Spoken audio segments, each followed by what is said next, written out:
Howdy everyone. So this channel is going to be showing some ways that I do things in ZBrush. Kind of working along with me, and I will show you methods I use that I have found, and hopefully it saves you some time having to figure things out. There's more than one way to do everything I do. So this is how I do it, and hopefully it helps you. If not, awesome. Go create something. So today we're continuing this kind of like monster pumpkin that we have right here. So I had this modeled out a while ago, and so this is all done, and now I'm just kind of working on these. So I took the standard brush and just painted these on as landmarks to use. Okay. So these are going to be eyes and some kind of creepy mouth. So what we're going to do first, and I mean you totally can have symmetry on if you want, but I'll start on this eye and see what happens.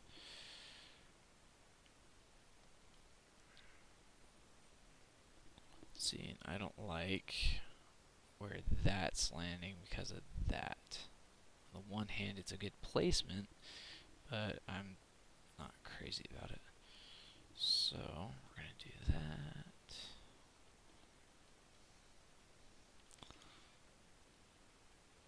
Stretch and pull it until I get the orbital socket I want. We're going to make that a little odd shaped. So then we'll insert the eyeball.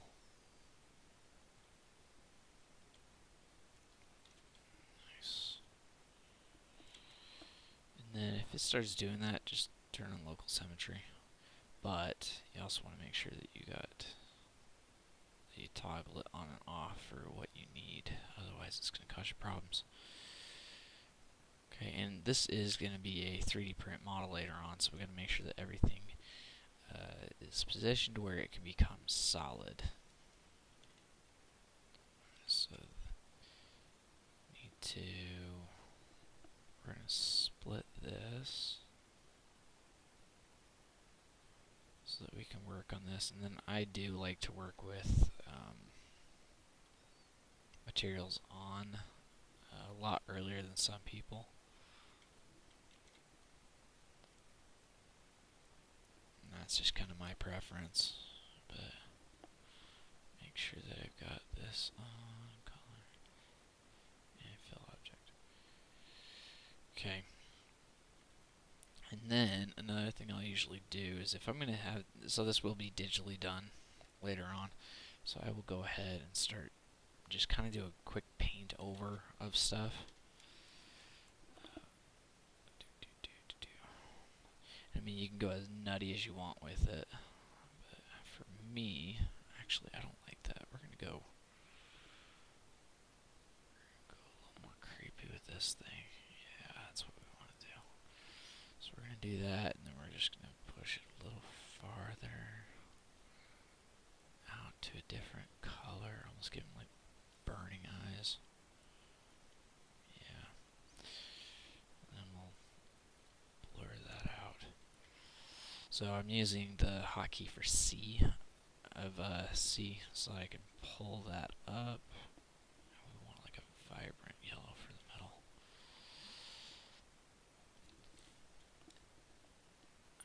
And then something else is whenever I'm doing this, lazy mouse is on for standard brush, just by default. So I will usually toggle it off when I'm doing painting. Gives me a little more control. If this was something like skin, I would actually just gotta find a really good red right there. Yeah, looks good. I'll actually use the spatter or the color spray, because this is going to be smooth and just kind of needs a nice fade between the colors and a nice blending. I'm going to not really worry about that bit. Okay, so as you can see, that's kind of the eye eye that we have there. Let's see how that looks.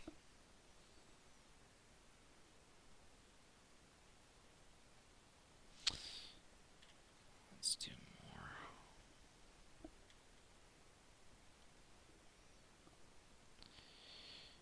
Again, you don't have to do this, but this is going to be, as well as 3D printed, it's going to be a digital render, so I want to, oh, that looks better.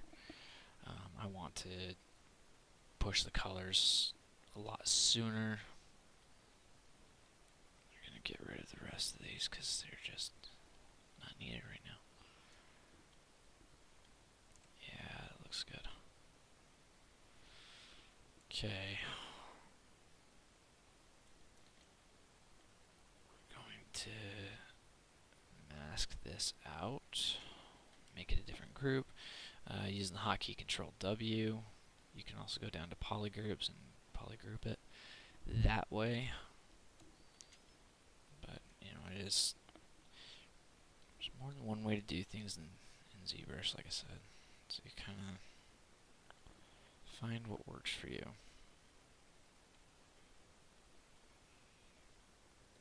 This one we're going to go a little more on the desaturated side, almost like it's a dead eye.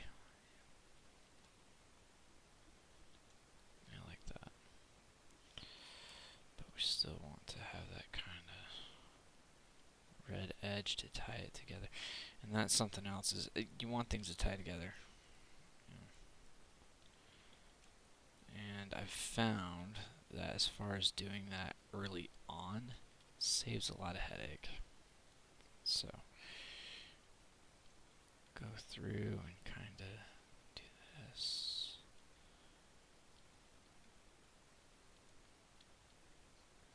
Again, want to just blend it back to where we got that. But I don't like the way that these eyes are facing, so I'm going to unmask and then holding Control, click on the one that I want so that I can only select that. That way I can kind of position them to where I want them to be facing. And the big thing with this is wherever you click, that's where your gizmo is going to be at, or your move tool. Or, if you have the, that was the classic transpose line.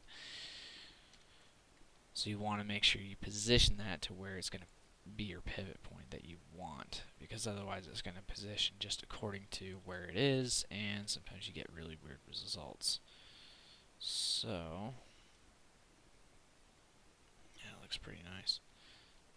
And then let's work on these eye sockets. So you can see here where some texture on the pumpkin kind of didn't blend very good. So we're going to do this, make sure they turn RGB. Just kind of push that back a little bit. There we go. And turn that back to there. Okay, let's go to this eye socket.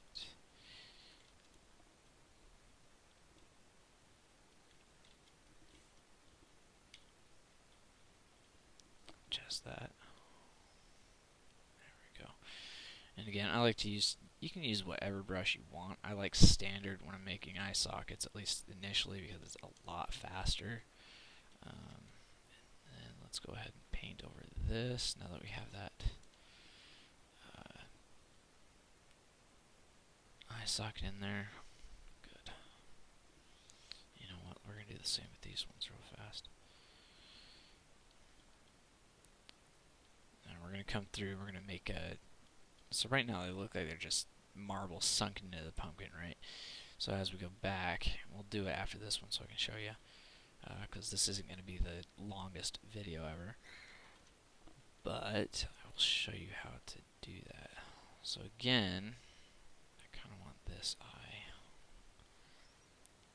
If you go over here, you click it and then Control drag, except it won't let me because it's subdivisions, so we're going to delete the lower subdivisions, because we don't need those.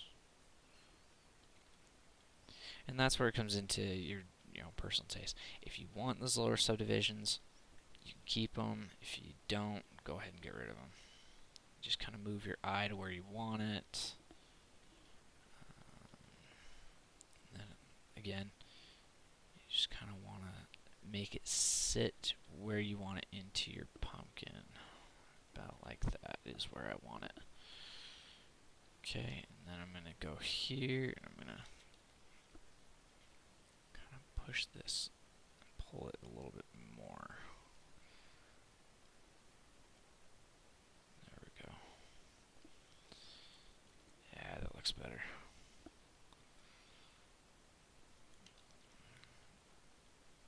But we need to position the eye so it looks proper.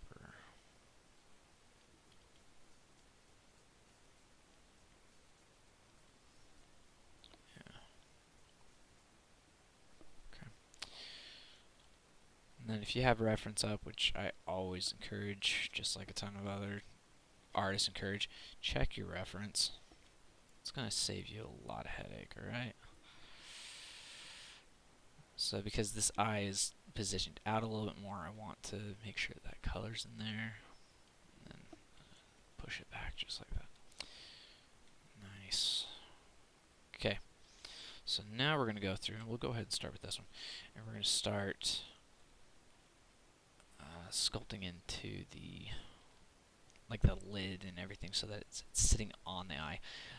So I'd like to start with the clay build-up. Make sure that you have the right tool on. And yeah, just kind of push it like that. Ooh.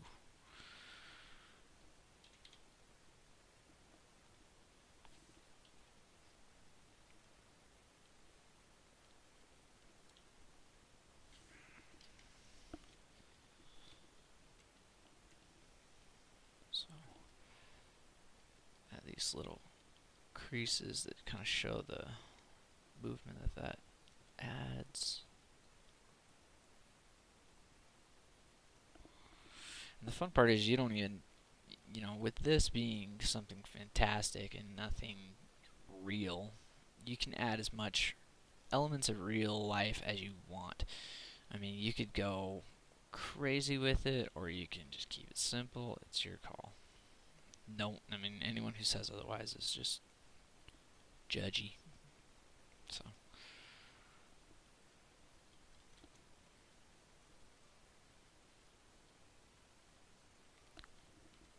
So it is completely whatever you'd like.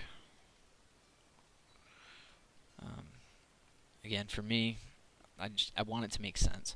That's the biggest thing I found with a ton of stuff, is if it doesn't make sense, people aren't going to like it as much. Some abstract stuff is nice, but again, if it's way abstract and it doesn't look like it's supposed to be, people are going to have bigger problems with it because it just doesn't fit how you want. So now, because this is a sphere, and it's holding that sphere in place, I've got to pull it out so that it has that spherical shape. So there we go. And then, just for kicks on this, let's see what this looks like. That's another thing. Experiment. I'm going to put a little more of a crease on this with the Damn Standard brush, or Damien Standard brush, however you want to pronounce it. I can't remember how he said in the ZBrush Summit how he envisioned it pronounced, but I've heard it said Damn Standard long enough that that's what I kind of picture. Nice. Okay. But now with this, I kind of want to add some creases. And there's actually Damn Standard 2 that I want for this right here. Yeah.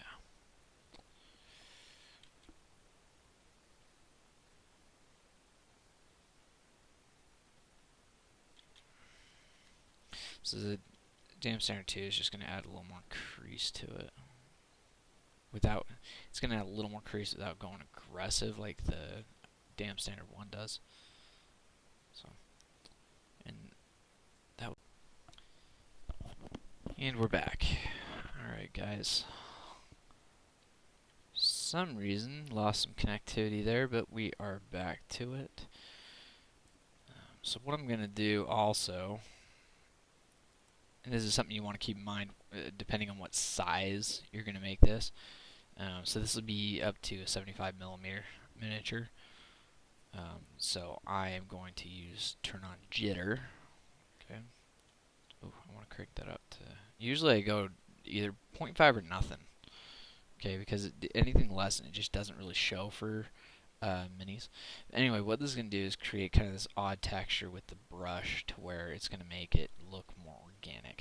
So anytime I do something that is on the organic side of things, I like to have jitter on just to add that variation of texture and kind of make it look more organic. So you can see through this stuff that if I take, I gotta bring it down. If I take this and go across, it's gonna make it, give it a little bit more life to it. Kind of go through, add those. Nice, and then I want to come through here and just increase that. So one of the ZBrush summits I watched years ago had its software, and when they showed their thing, they talked about the thirds rule. So as you get closer to something that you want more detail on, it should have a third more details. I've tried really hard to incorporate that, and it's actually helped quite a bit. You know, so I don't care about this area. This will have 1/3 of details, and then 2/3, and then right up here would be max details, because I want attention on that eye. The other part is, if you watch a certain, you also want to keep in mind, do you want this to be painted? Okay, do you want people to want to paint this? Because if that's the case, you need to not go crazy with the details. There have been multiple miniature painters that I watch on YouTube that talk about how details are going a little too far. And so if it's making it harder for a painter because there's so much to do. And since I've gotten into painting, I've noticed that. So you just kind of want to keep that in mind with all that you're doing, is kind of your end audience. Because if this was for a game or something just visual like a post or something, I could dial it as far as I want. Obviously keep track of what's going to be seen, because the backside of this won't be seen, so why waste my time? Because time is value. Okay, so now we're going to come to this one, and these eyes I actually want, so I'm going to turn jitter off. And I have a hotkey for jitter, by the way. It took me a long time to find this brush, or this ability. So if you come up here to the modifiers, it has stroke jitter. Okay, and I just made a hotkey out of it, J, because it's so useful for how much organic stuff I sculpt. So I made it into a hotkey because it was so useful. And that's something else you're going to notice, is as you create things, there's going to be brushes that you use a ton, there's going to be brushes that you barely touch. So this eye is going to be,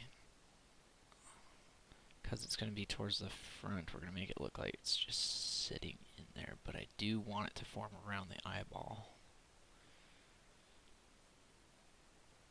Yeah, just like that.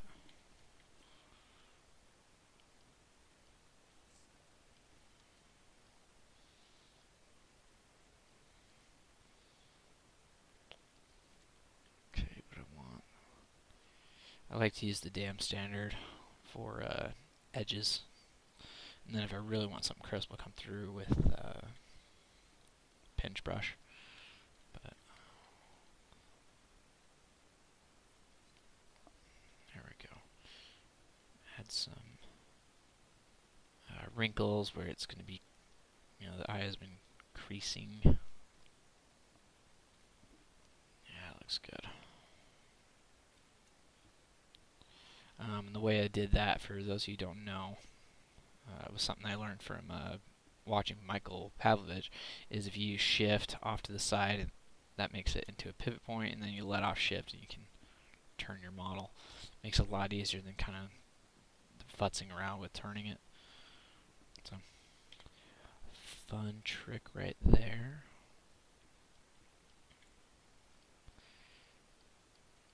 Yeah. So again, the purpose of this channel is going to be hopefully you guys learning something, and who knows, maybe one of you will start creating stuff too.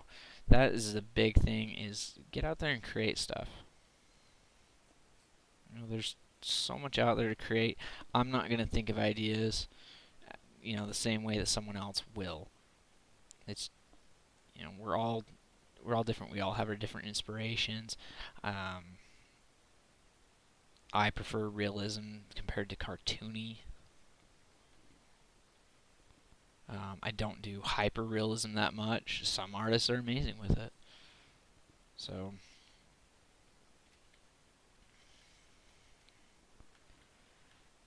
get out there and make something.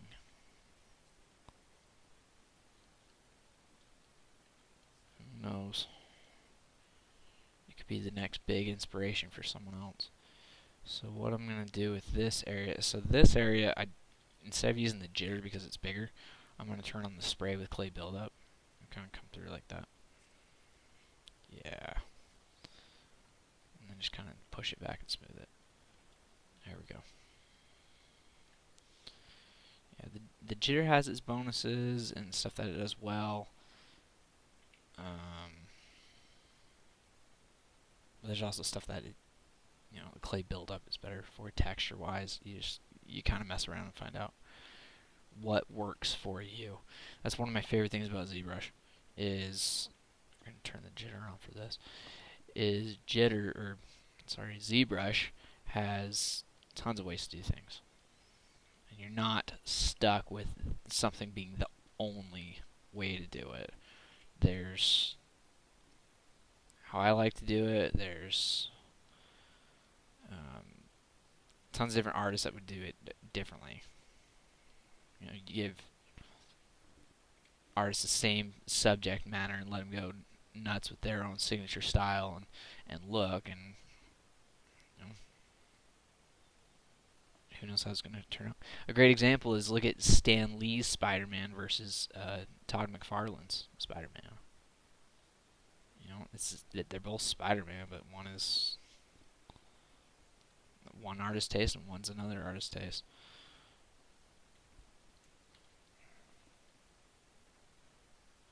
I like that, but I kind of want this looking more. Yeah, that's a little more unsettling.